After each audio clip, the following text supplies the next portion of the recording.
Hello, everybody. It is Joe. I am here in the jungle today. Luckily, it's the dry season down here in Florida. Otherwise, I'm sure this area would be swampy. But right now, it's actually rather nice. There are a few mosquitoes, so if you see them and I get distracted by them, let's just all roll along with that. I don't see any way to avoid a mosquito grabbing party. Um, though I'm covered with bug spray, so let's hope for the best. I am also rocking the Nog, uh, our good friend Nag Champa, the hippie's friend. Uh, do you see it down there? Nag Champa. I find with this, it's important to have it close to me, but not too close to me, because I want to enjoy the smoke wafting up. You may even see the smoke waft in front of my face from time to time. But I don't want too much smoke. There's that fine line between smelling it and just having too much of it. So, yeah, that's another thing I may be adjusting. Oop, there went a smoky if you saw it. Um, and there went a mosquito. So, as you can see, I'm trying to smoke out the bugs and I'm covered with DEET and gonna do the best I can. They're pretty much not biting, they're just kind of hanging around at this point, but I still get distracted. So, no more distractions. This is the golden hour with Joe Neely. Yeah, it only took me a minute and 40 seconds to introduce the show. Like I said, skip ahead 100 episodes or so and see what the future holds, see how the show has morphed. For those of you that are new, start up there and then do these old episodes for fun, when you can't get the new ones because I'm off on some crazy adventure. But yes, take all these with a big grain of salt because I'm very fresh and new to this. That being said, I did put a few videos on YouTube about a year ago. Um, I don't know if they're still on there. It's probably worth checking. There was another smoke if you saw it. Pretty fun. I don't rock the Nog very often. Hello to Mark and Reggie if you're out there. Um, my friend Mark loves Nag Champa, introduced me to it, and introduced me to a quote from a person whose name I don't remember, but the quote was, when it comes to incense, there's Nag Champa and then there's everything else. And I think that's very fair to say that this is incredibly popular and incredibly good. It has a really, I don't know how to describe scent, a really powerful scent that is aromatic and pleasant but has some body to it.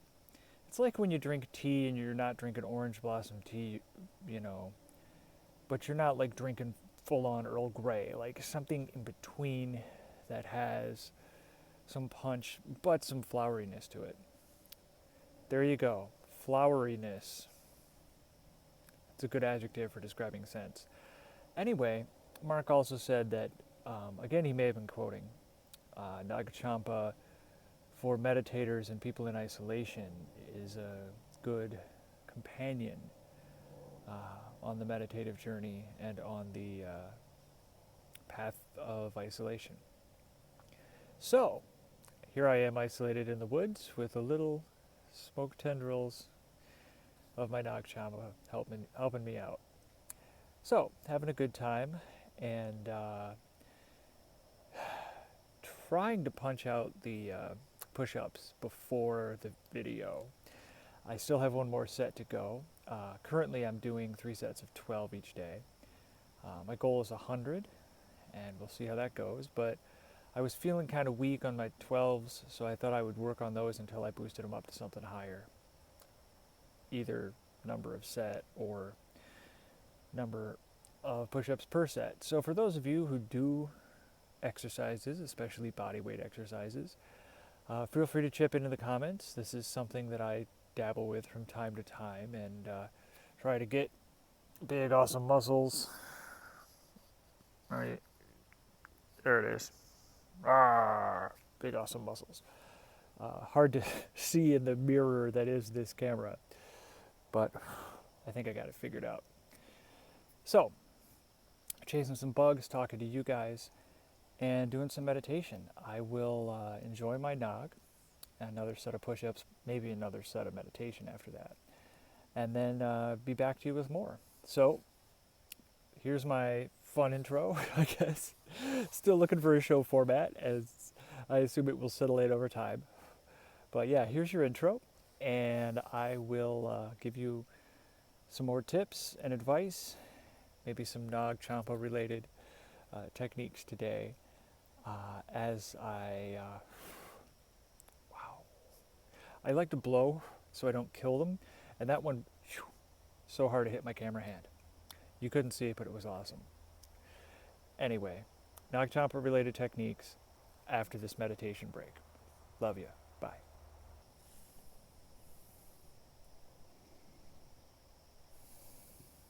Hi. I don't know how to do this one-handed, but I'm going to give it a shot. Here is what's left of the Nag Champa. One thing I like to do with it is to take the smoke and pass it over my head.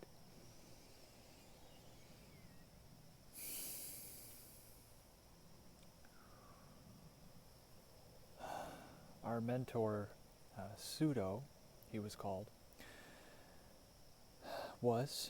he's no longer in this world with us. Did you hear that? I have some deer visiting me at my campsite. I've seen one, and I've heard 2 or 3.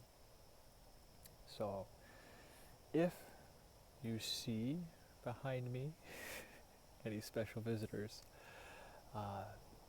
that'll be pretty amazing. But yeah, it's nice to be out here. This area doesn't allow hunting, so the deer can do as they please. Especially in November, that's a good thing for the deer to have a refuge. So, Pseudo used to have a peace pipe, and he would draw the smoke over his head. Of course, not holding that, just cupping the smoke in his hand and putting it over his head as a blessing. Because I'm holding the camera, you're going to get a little bit of one-handed rituals. Some of the other rituals I like are getting the bright flame, blowing on it, making it brighter, and with 2 hands circling it out, up, all the way around to where both of your hands, ideally, are up in the air holding it, and then bringing it down. One thing you can do is salute the 4 directions. I will do that because that doesn't require 2 hands. Given that it's the golden hour, I will salute the west first.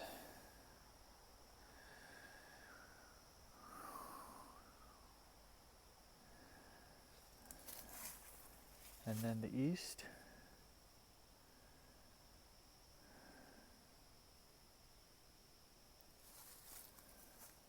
The north.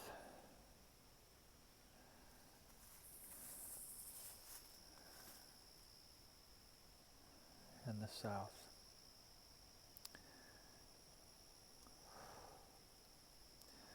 We can also salute the heavens and the earth.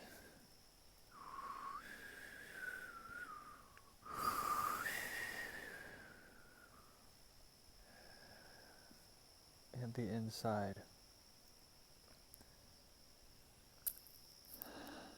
And the outside. Some people say 6 or 7 or 8 directions. I just keep doing them until it feels right.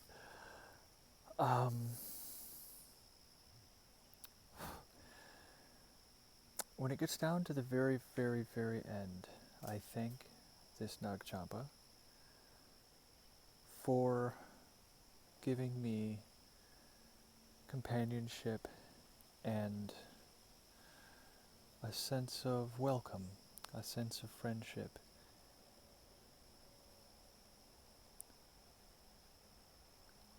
And then I return it to the earth. If you have that little coal stuck on the end and you don't want to wait for it to burn out, you can also make just a little bit of spittle in your palm and then roll this to make sure it's put all the way out. I only say this because I was trained as a Boy Scout long ago to be very careful with fire and not to take any chances. But I will return this Nag Champa to the earth. Just poke it right on in there and be grateful for it, for this space. I don't know if you've seen my meditation space for today. There is my towel, and you can see there's some trees. What I don't know if you can see from this perspective is how it's like a raised up seat. It's like a chair. So I have a special little chair here, about 1.5 feet off the ground, where I can meditate, and it's nice to do chair meditation in the woods. It's a rare treat. So anyway, those are a few of my Nag Champa rituals. I encourage you to just make your own and play with them. Do different ones when they feel right. Over time, anything you do often enough will fall into a pattern. Like I was talking at the beginning of the show about, is this the intro? What's going on here? That kind of business. You will also find your meditations falling into a certain pattern, a certain rhythm. Your meditations with Nag Champa, your rituals will take certain forms. You'll have certain favorites. Don't push it. Don't try to memorize rituals. You can study other people's rituals, but I recommend that you only do that to see what people are doing and not actually to copy them.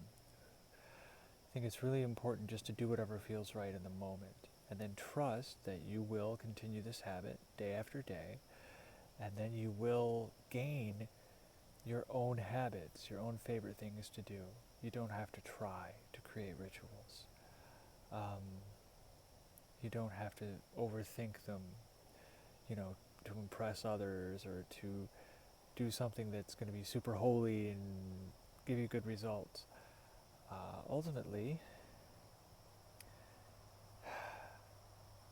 that mosquito is bugging me. It's just distracting.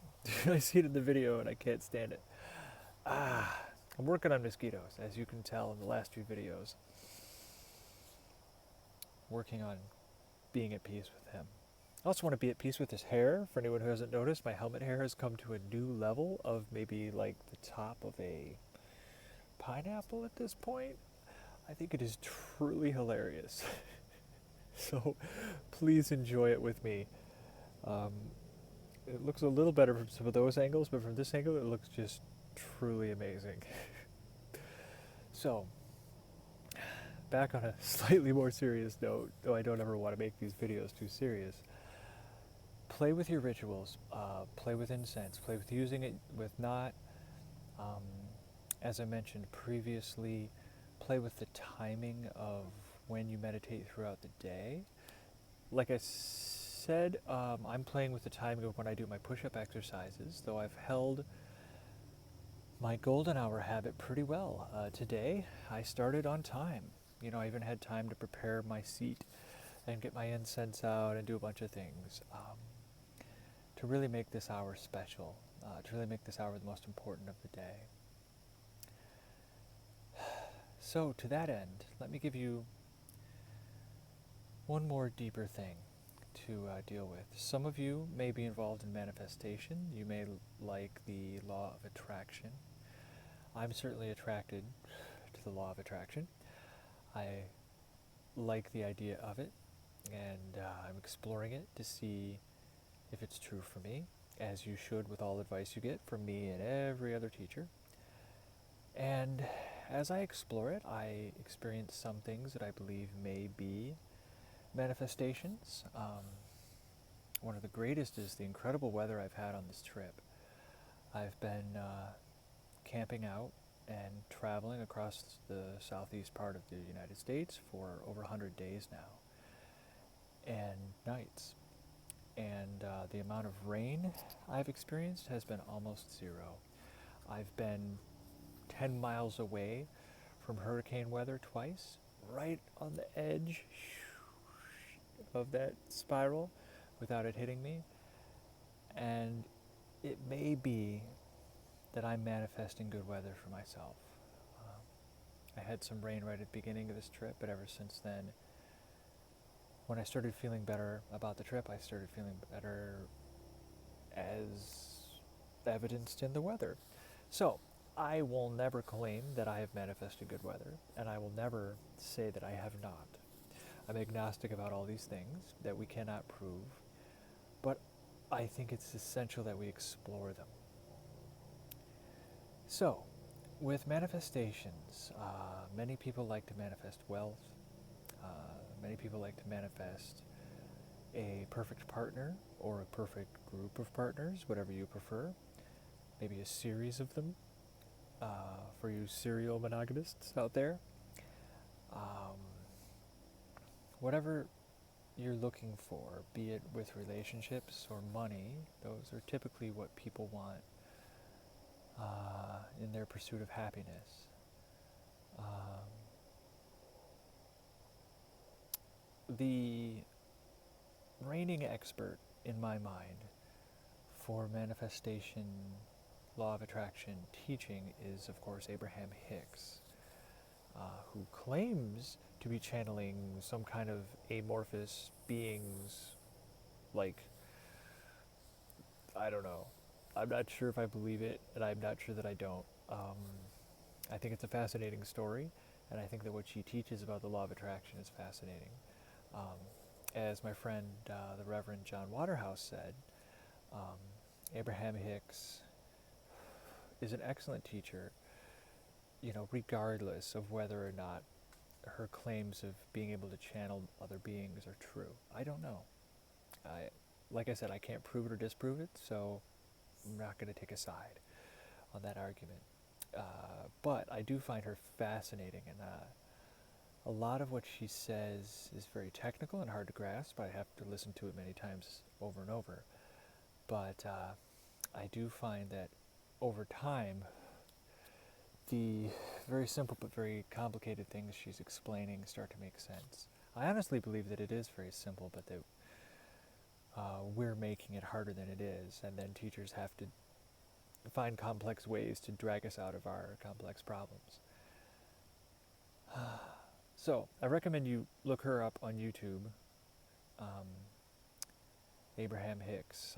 The group of beings is known as Abraham, and the woman who channels him is known as Esther Hicks. So, if you haven't already found out about that, I don't know how you could have found out about this podcast of mine. I called it a podcast. It's a vlogcast or something. I don't know what to call it. But yes, you've somehow found out about my golden hour and not about the most famous person out there for spirituality. So, wow. If I'm introducing you to Abraham, good for me and good for you, because you'll enjoy it a lot. Um, the wisdom I'm learning is about staying focused on what we really want. Um, there are things that I want, and some of them are taboo, right? We've spent a lot of time discussing taboos and working with them and breathing them out, even clenching muscles in taboo regions of our bodies. And we also have to deal with taboo thoughts. Recognize that this is what you want. Um, there's no good or bad, there's simply what you want. Um, if you want something, of course, that might hurt someone else. Say you want your friend's partner, right? You're covetous, as the Bible would say. Well, don't manifest a situation in which it's an either or. Don't say either I get what I want and screw up their relationship and screw up my friendship, or I don't get what I want and I'm sad and angry. Don't do that. Instead, imagine a win-win. Imagine a situation where everybody in that situation, all three of you, could get what you wanted. The world is a bigger place than we've been trained to believe it is. We believe there's only one way to get through life, one way to have relationships, one way to work, and that's not true. We've simply been trained by the people that benefit from that way, you know. Parents will teach their children abstinence because they want their children to find mates that will stick around before, having sex. It's maybe not in the children's best interest, but it's certainly in the parents' best interest. That's why they teach it. The children might grow up sexually repressed and miss out on some important social skills and enjoyment that they need to have in their life in order to make decisions and eventually find good partners. There's a million different ways that one can spin out, and I think you've seen it if you look around the world of all the different ways that sexual repression has hurt us. That being said, look for a win-win. Manifest something that's good for everybody. I heard somewhere, it may have been T. Harv Eker, I'm not sure, but someone said, hey, the difference? No, it was Owen. Owen from Real Social Dynamics, a dating coach. Sometimes goes by the name of Tyler Durden, but his name is Owen Cook. And he was talking about that. About how, and I'm sure he read it somewhere, I don't remember where he said he found it, but he was talking about how people can be poor by trying to say either or. Either I make money or I'm a good person. I can't be both. Well, as T. Harv Eker would say, you need to change your beliefs about money in order to have it. If you believe it's bad, you won't want to have it. That's another thing I'm in the process of developing in my life, is feeling good about offering value to the world, offering my genuine value, what I'm offering you right now, my thoughts and my insights, and some of my secrets. And allowing the world to, give to me as I give those gifts. Instead of believing that I have to do things that feel bad in order to make money. The truth is, you can feel good and make money. Do you see how that's an and how an either or, where, well, if you want to survive, you have to do work and you don't like the work, so it's either feel good or die, right? That you can't feel good and be alive. Isn't that terrible? So look at your beliefs, and every time you feel stuck, say, no, I'm going to have this and that. I'm going to feel good and have money. I'm going to have good friendships and be with the people I want to be with. I'm going to explore win-wins so that everybody can get their cookies, as some would put it. So, the important thing with manifestation then and meditation, as you're examining your beliefs and as you're starting to grow as a person and accept better things into your life, and accept that there are ways for you to have the things you want where everybody wins, even if you can't see that win-win, just imagine that it's possible. Just imagine that somehow there must be some way everybody could win, and hold that in your mind long enough, and you'll have it. The trick is to stay focused without focusing. Yesterday I talked about putting in as much effort as you have, a genuine effort, without burning up any extra energy.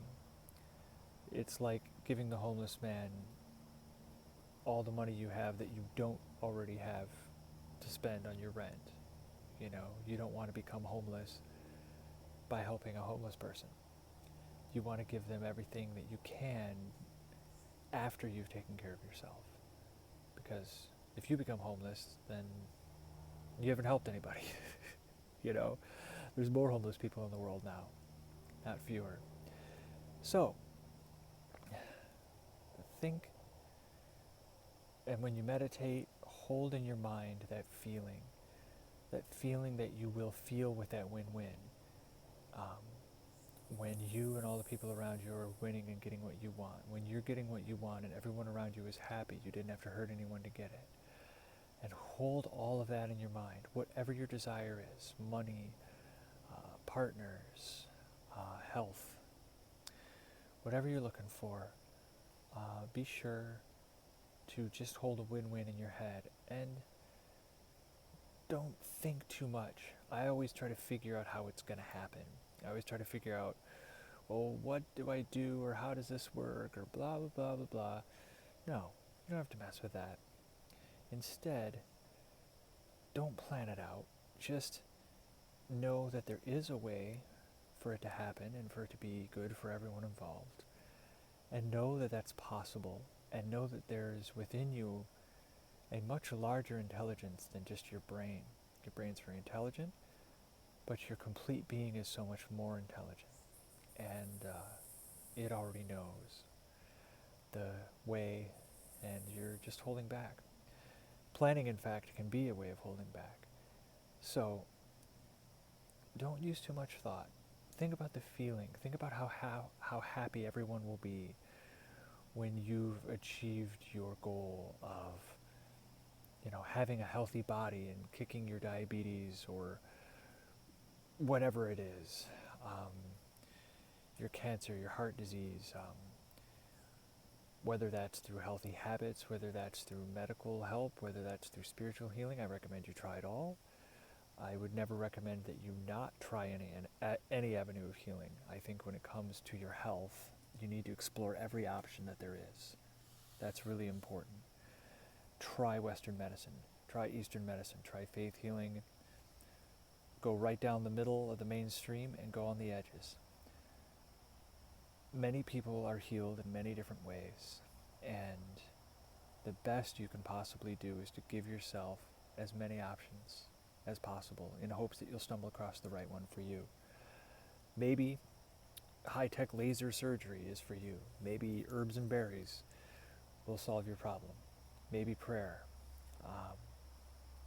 I can't say, but I can say, give yourself everything you need to be healthy, and don't be afraid to try every option. That means if you're a nuts and berries type, consider going to the doctor. That if you're a pills and doctors kind of person, consider alternative therapies. Try everything, be open-minded, and don't limit anything that could potentially be good for you. Being attached to or repulsed by modern medicine is unhealthy. Take it for what it is, see what it can do for you, and see what everything else can do for you too. Didn't mean to go on that tangent, but it's really important that you know this. So, to wrap up, as you're manifesting things, such as your health, hold in mind that feeling. Imagine how you'll feel with a whole and healthy body, surrounded by all the people you love, who have not been bankrupted by, the cost of your healing.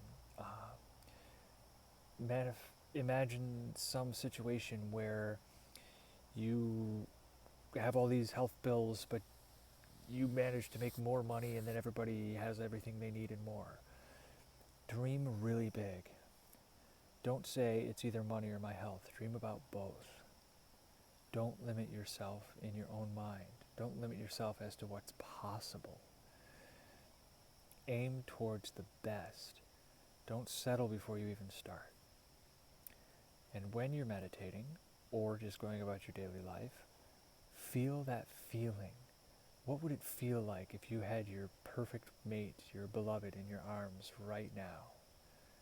What would it feel like if you looked at your bank balance right now and saw you had far more than you could ever use? Enough that you can give it away to other people and still have so much you don't know what to do with it. Especially with taboo things. Imagine what it would be like to have those things and have everybody be happy. never to do anything to hurt anyone. Please don't hurt people. Um, please don't get what you want at the expense of others, but dream big about ways that you could have the relationships you want. You could play with the taboos that you enjoy with other people consensually, with, of course, of the right age for you. And imagine what it would be like to really have it all. What would it be like if you could have everything you wanted without hurting people?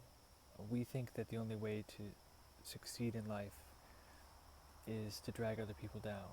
We think the only way to get money is to make other people poor, or to have a relationship. We take that person away from someone else. It's just not the way of it. Health is easier. I think most people believe that they don't make other people sicker when they get healthier.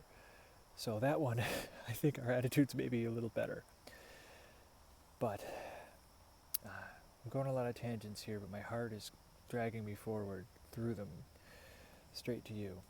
I want you to dream big. I want you to imagine what it would feel like to have your heart's desire, and keep that feeling with you. Even though you don't have it yet, keep that feeling of what it would feel like to have it with you. And I think you'll be surprised by what comes your way. So, thank you all. And of course to Abraham Hicks, who inspired most of what I just said. Thank you, like I said, to John Waterhouse, the minister I mentioned earlier. He's got a book out. It's a secular book, actually, about why we should not say we're sorry to people. It's called The Sorry Syndrome. I had a hand in it. Helped him bring that to fruition. So I highly recommend that y'all read it. As I also said, I got cut off there. I was just giving some credits. Check out John Waterhouse's book, The Sorry Syndrome. Check out Abraham Hicks. Some people like Wayne Dyer. There's also a conversation between Wayne and Esther before Wayne died, where you can check that out. The interaction between, two generations of spiritual teachers. I believe Wayne is a couple decades older than Esther. I don't really know. Like I said, explore. There's so many teachers out there. Listen to what everybody has to say. Try it out for yourself. Don't take anything at face value. See how it works for you. Positive Heads podcast, I'll give them another shout out. I really enjoy getting a daily dose of positivity 5 days a week from Positive Head Podcast. And you can also check out my website. It's joeneely.net/golden hour. One word, golden hour. No hyphens or weird things, just golden hour. It's easy to remember. And I have put an updated episode list on there, so you'll be able to access lots of fun information about the show. Leave comments. Let me know what other information you would like to have about the episodes, or just about me in general. There's some other things you can explore on the site.